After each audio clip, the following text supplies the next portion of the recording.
You have to design your culture. Whether you call them values or you call them operating principles, they're core to building a culture that's going to help you scale your business, no question. Strategy is important, but without culture, it's going to fall flat. So you don't have a culture that's going to enable scale, game over, no scaling is going to happen.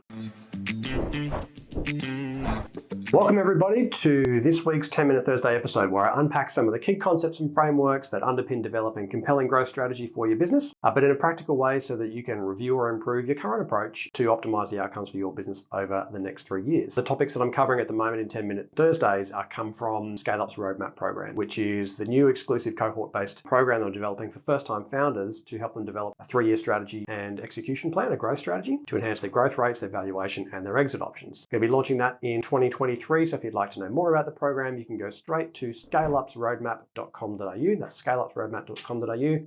Drop your email there and I will keep you abreast of what's coming as the program gets closer to launch. So today we're talking about values. What are they and why do they matter so much? How do you develop them if you haven't already got some? What do well-formed ones look like? So if you've already got some but you think they could be run through a checklist to see if they're any good, we'll do that together today. 5 words to avoid when you're writing yours and some examples of some good ones and some bad ones. And if you listen right to the end today, I've got some additional resources to direct you to if you want to go deeper on building culture and defining your operating principles or your values. And I'll explain what I mean by operating principles. So why do they matter? You can't actually have a conversation about values without talking about culture and the role they play in culture. So let's talk about culture first. I've got a few comments for you on culture. Culture, I believe, is what actually enables scale. Clearly, there's a lot of things that enable scale, but that is fundamentally, you don't have a culture that's going to enable scale, game over, no scaling is going to happen. And it comes from the top, and it has to be designed and nurtured. It's not something that just emerges. I also think it's actually the remit of the CEO and the founder, not HR, which might be controversial. But I also think it's about establishing operating principles with expected behaviors. That's a very core part of it. So kind of like values and behaviors, operating principles, I'll explain those in a moment. Great cultures drive business performance. So that means great cultures aren't just about warm and fluffy and making everybody feel good. They're actually outcomes oriented. And that's the kind of environment people enjoy because they want to contribute, they want to succeed, and they want to have an impact. And so it needs to be performance oriented and outcomes oriented. So therefore, at the heart of that, values and behaviors, as they're often referred to, or operating principles. Operating principles might be a word that you like, might be stronger. Operating principles are what? They're kind of what we stand for, our principles, which dictate how we show up for each other, how we show up for our customers. And I love the fact that Tony Robbins said, you get what you settle for, which is so true in life. Think about your own life, I'm sure you'll find that's true. You get whatever the minimum is that you're willing to settle for. So if you set a higher minimum threshold or principle or standard, then you're more likely to achieve or get more. And the same goes in your business. Your team will typically perform to your expectations and what you settle for, not what you hope for. So defining operating principles and behaviors or values and behaviors becomes critical to the business having a culture that's going to enable scale because it's the standards that people will end up settling for. So they better be high because it needs to be designed, not just organically occur, so that it actually enables scale.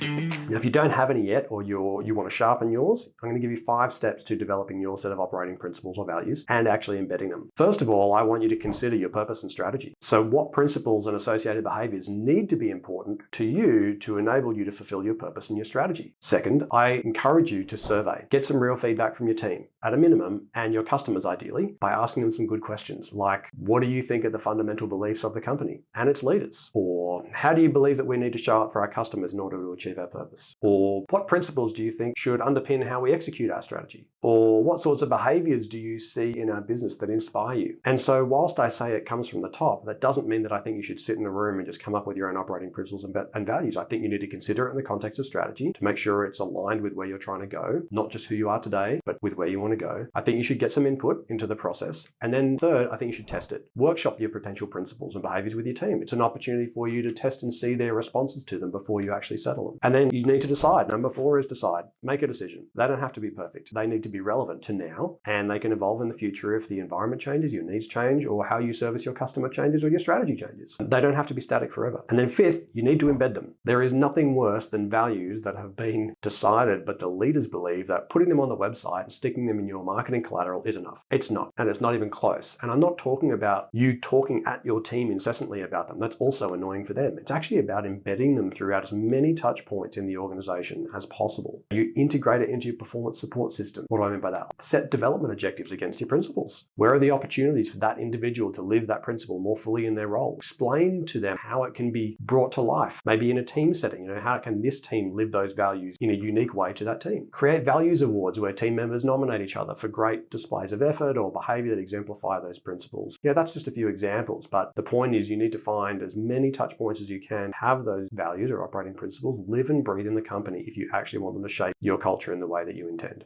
So that's how you develop some. But what if you've now done that and you're concerned that they're a bit weak and they won't have impact? Or actually you're looking at your own values going, maybe Mike could use a bit of review.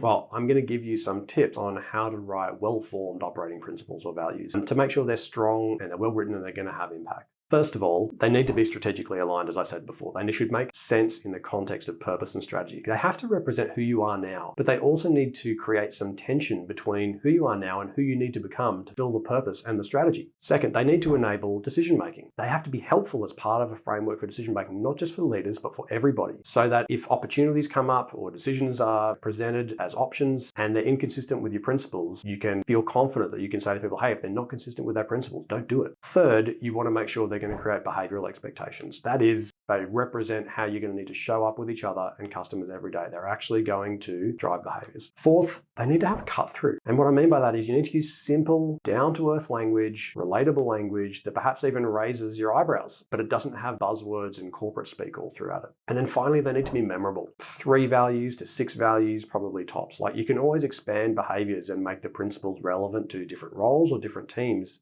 as you go forward, but they need to be memorable, otherwise they lose their impact. And I don't know about you, but I can't stand wishy-washy values. And you know what I mean when I give you this list.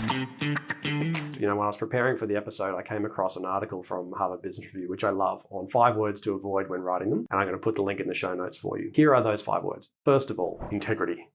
Every company should operate ethically and with integrity. And by saying that that's one of your core values, you kind of raise the question, in my view, of why you have to point that out in the first place. It's just weak and a bit obvious. Second is teamwork. You shouldn't need to tell your people to work together. It's common sense. If they're not working collaboratively, listing it a core value is not going to be the solution. Things like organizational design and training and improving your processes and leadership and shared metrics, shared goals, performance standards, and all those sorts of things are the things that make teams come together. Third, please don't use the word authentic. It's like trying to be cool. Like you can't claim to be authentic or that you want to be. You just have to be authentic. And your organization will be authentic if your leaders actually act and communicate in authentic ways. So just be authentic. Don't tell everybody about it. And then actually fun as the fifth. Stating that you want your organization to be fun is like just a bit like you're trying too hard. You know, like the teenager who claims to be cool. If you have to say it, then you're probably not. The last one is customer-oriented or customer-centric. All companies should be attuned to their customers' wants and needs. Developing a core value that explains the unique way in which you engage with your customers would be far more differentiating and meaningful than just saying we're customer-focused. So please don't use those 5 words, and consider those principles as they'll apply to other words like respect, accountability, responsibility, quality. They're just too generic and just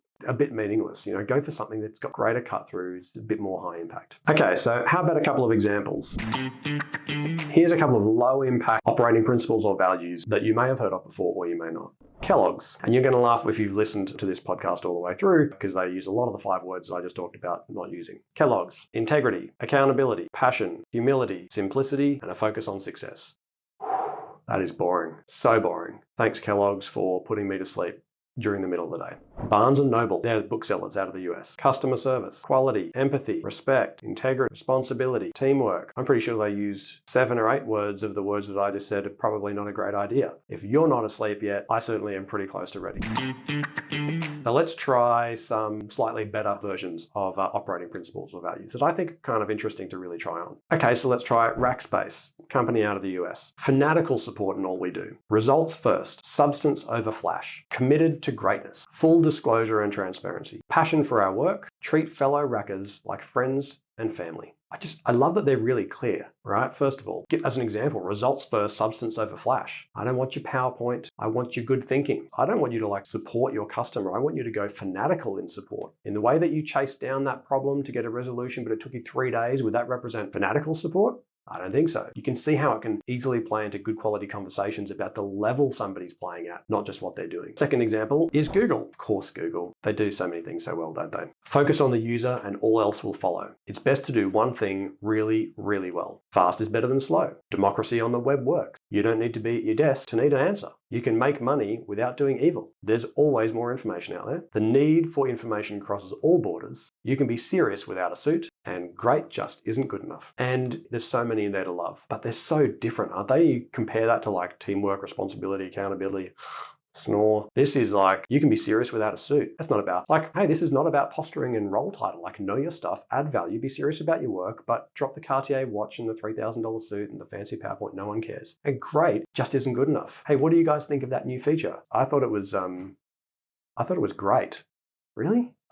I wanted you to say, wow. No, great's just not good enough. Like, it helps people lift. So again, you are describing behaviors, but you're also describing standards, which really can start to elevate the conversation you're having in a company. Okay, third and final, Atlassian. Open company, no bullshit. Build with your heart and balance. Don't screw the customer. They actually put a whole bunch of symbols. That's not actually the word they're using, but let's assume it's screw. I could probably say that. Don't screw the customer. Play as a team. Be the change you seek. These have some great statement behind them. So when you look at their website, it's like, I'll give you an example. Don't screw the customer. Customers are our lifeblood. Without happy customers, we're doomed. So considering the customer perspective collectively, not just for a handful of customers, comes first. You can see how much impact that has anytime somebody comes up with an idea. Did you get that just from our top customer, or have you actually considered our smallest customer? Would they like that feature? Do you think they would enjoy that initiative? Would they get benefit from that as an outcome? So think about all of our customers first, not just the ones that are in your focus. They're just really memorable and really clear, and they're authentic to them and how they speak, but they're also meaningful and they're actionable. So I've got some additional resources to prompt you if you're interested in more. I've got access to a great case study on culture and unicorns by Landor in the UK, and I'm going to put all these links in the show notes. So if you're looking for that case study, go to the show notes. There's a great book on culture. It's been around for a while, but it has recently been updated, called Walk the Talk by Carolyn Taylor, which was released in 2015, but recently revised. Does a great job, I think, of explaining how to embed values, how to look at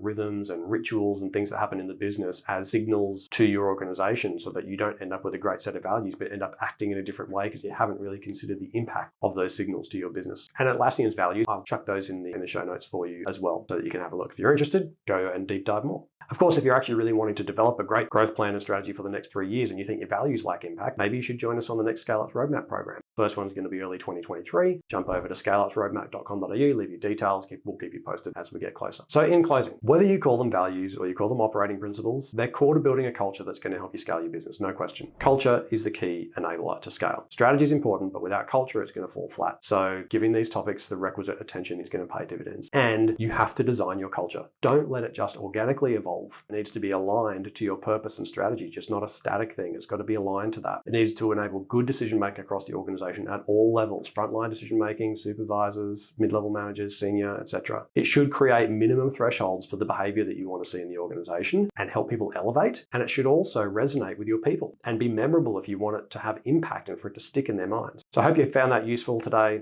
I'm Steele, and I look forward to seeing you next week.